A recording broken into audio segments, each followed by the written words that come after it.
یو کس تپوس کړی دی چې ماشومان جماعت ته راوستل څنګه دي. پیغمبر علیه السلام خو ماشوم په غېږه کې اوچتولو. رسول الله صلی الله علیه وسلم احادیث دواړو طرف ته شته. پیغمبر علیه السلام حدیث مبارک کې فرمایي دا موبایل ایسے با دا موبایل تصویر کشی زینه دی جماعت. رسول الله صلی الله علیه وسلم فرمایل چې خپل جماعتونه د ماشومانو او د لیونو نه بچ ساتي. ماشومانو د لیونو نه بچ ساتي. ماشوم په دوه قسمه دی. یو ماشوم هغه دی چې بلوغ ته لا نه دی رسیدلی لیکن عقل راغلی دی لږ لږ او دی د جماعت د تقدس نه خبر دی. داسې ماشوم راوستی شي. یو ماشوم هغه دی چې جماعت د تقدس پته هغه ته نه لګي. د دې ماشوم نه جماعت ساتل پکار دی. او کته وی چې د الله رسول په غیږ کې غشتي نو کور کې غشتي.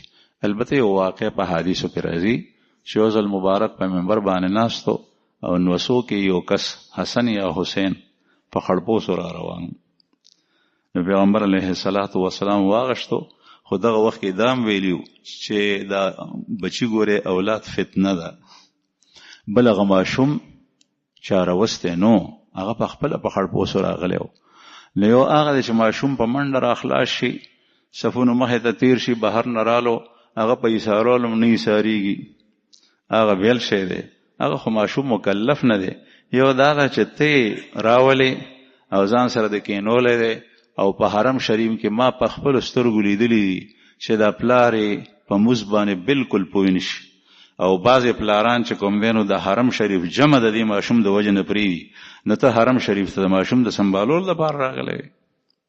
دغسې جامع مسجد ته داسې ماشوم راوستل چې ته بیا هغه سنبالول نشي. یا هغه بولو کې یا هغه منډې وي یا هغه اوجاړي یا هغه خبرې کوي د خلکو مزونه خراب کړي. دې ماشوم نه رسول الله صلی الله علیه وسلم منع فرمایي. یو کس وی چې چرس کلو سره اودس ماتیږي او کنه. چرس کلو سره اودس ماتیږي او کنه. چرس سکل حرام دی ځکه چې نشه ده او هر یو مسکر شی حرام دی.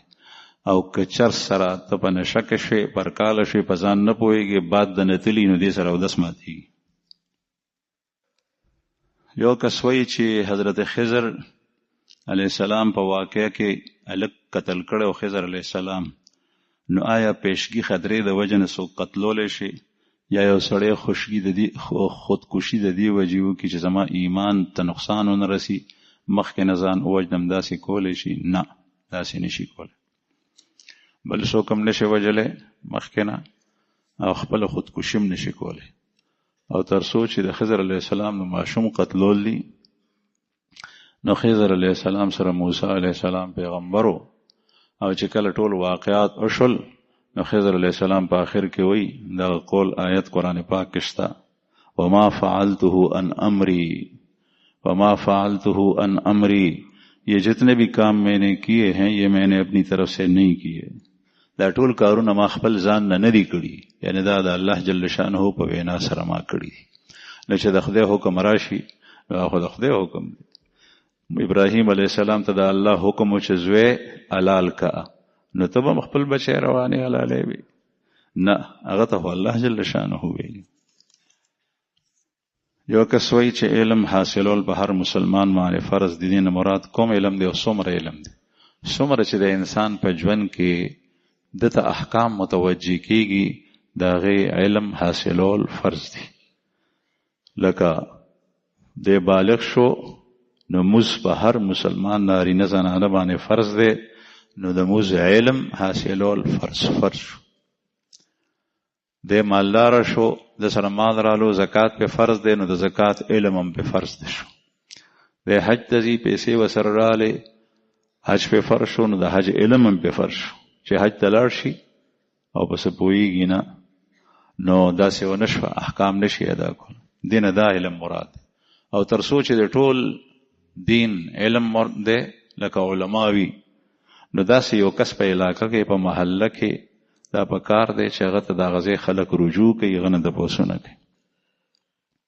یو کس وایي چې د سړي احتلام شوی وي د شپې او بیا د روژې په حالت کې د غسل کوي، نو اوس به د خوله کې اوبه او پوزه کې اوبه څومره حده پورې شي، دی به دومره اچوي چې د ده روژه ورسره ماته نه شي. مثلا موږ غړغړې کوو، دا غړغړه دی دپاره ده چې ټوله خوله کې اوبه لاړې شي، نو دغه وخت کې غړغړه مه کوه چې خوله ته پورته کوې او دا اوبه دې تېرې شي، ځکه که اوبه تېرې شوې نو روژه دې ماته شوه. دغسې پوزه کې چې دومره اوبه راکاږي. یو کس وایي چې د تراویح مونځ آخري 10 سورتونو سره کول افضل دی او که نه 3 واړه واړه آیتونه، یا خو قرآن پاک مسلسل ډیر قرات په تراویح کې کو قرآن ختم کا، او یا بیا چې دا سینین بیا علم تر کیف سره فقهاو لیکلی دي بیا تراویح کول پکار. یو کس وایي چې آیا په اعتکاف کې موبایل استعمالولی شي؟ په اعتکاف کې موبایل استعمالولی شي، دې ته ضرورت څه دی؟ که یو سړی اعتکاف نه بهر هم په کلونو موبایل نه استعمالوي نو د هغه په ژوند هیڅ اثر نه بروزي. نو په اعتکاف کې استعمال ته ضرورت دی. یو کسو هغه اعتکاف ته ناستو، هغه ټایم کې موبایل نو نه، ټي وي ځان سره په معتکف کې ایښی ټي وي، نو دې پورې خو تاسو خاندئ، خو دا موبایل ټي وي نه دی، هر قسم ویډیو تصویر دا په دې کې راځي. نو چې ته دا استعمالی او استعمال نه 2 خبرې مراد کیدی شي. یو دا چې تا ته ضروري کال راشي، تا هغه اوچت کې هغې دپاره ساده موبایل کافي دی. دویمه دا ده، او په هغې باندې هم ته ګپ شپ چا سره نشي لګولی. دویمه دا ده چې هغې کې بیا استعمال داسې کوي چې پکې هر څه ګوري، نو دا خو اعتکاف نشو. اعتکاف کې خو ته کور ته مزه، یا الله ما ستا دپاره د یو څو ورځو کې د وروستۍ عشره کې د ښځې سره هغه تعلق هم پرېښی، حلال تعلق نظم کور ته، د بچو سره مې هم تعلق پرېښی کور ته نظم، که د هغې څه ضرورت وي راشي باس، او زنو شوی تعلقات هغه هم ټول بند شي. نو چې موبایل استعمالی نو بیا اعتکاف څه مطلب شو. دویم تپوس یې کړی دی چې په اعتکاف کې د نسوارو استعمال څه حکم دی؟ نسوار څه ګنده شی دی؟ نسوار چې کوم دی نو چرګه د انسان پس خورده، د ماشومانو پس خورده خوري، مخوکي پکې وهي، او نسوار چرګ هم نه خوري. دا مسلمان په خوله کې نسوار شي. نسوار سیګرټ، د سیګرټي د خولې نه ډډوزي ځي چې څوک مسلسل سیګرټ څکي، او نسوار چې کوم دی نو خوله هم خرابه کړي، په دې ګیره باندې هم نسوار پراتی.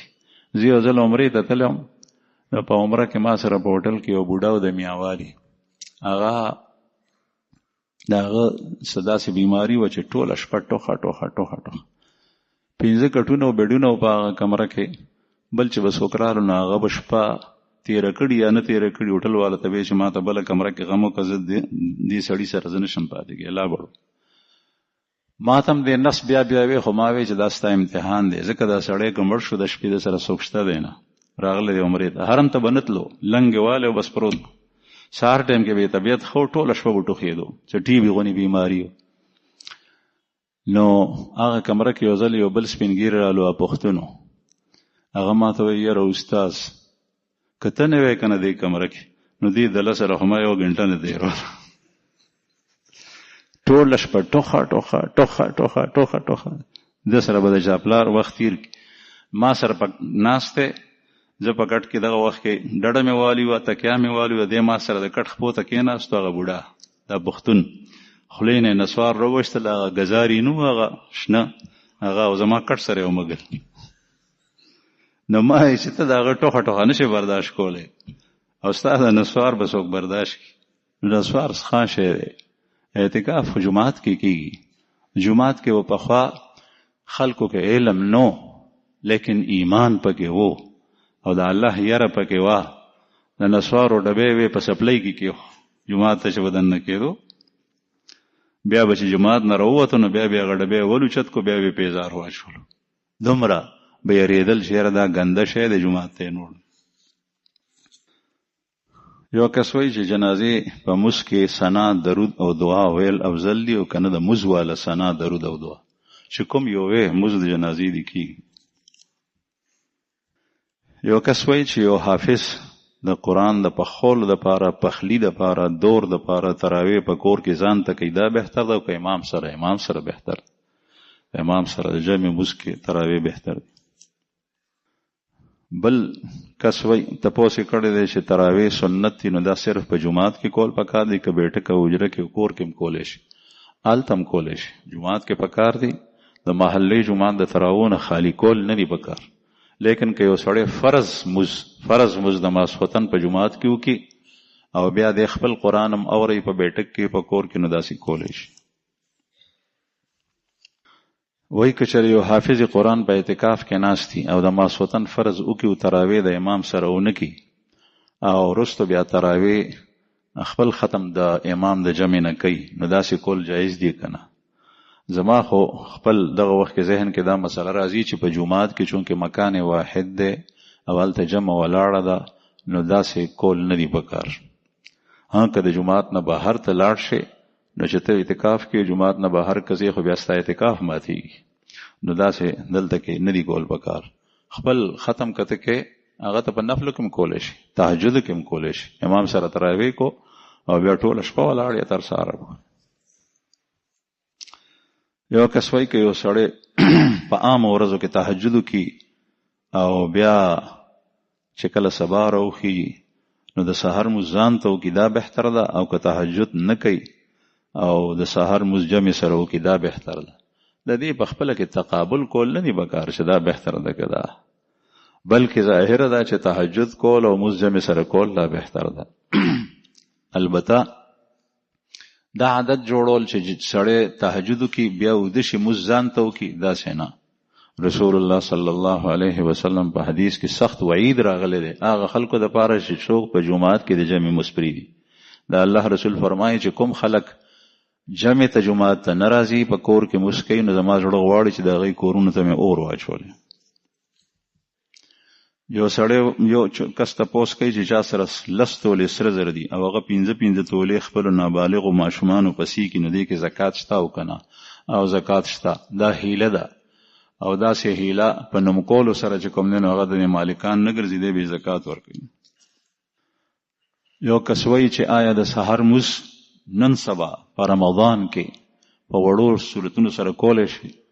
مسنون قرات د سحر په مونځ کې هغه اوږد دی، 13 یا 40 آیته کم از کم پکار دي، 40 آیته چې پکې وویلی شي.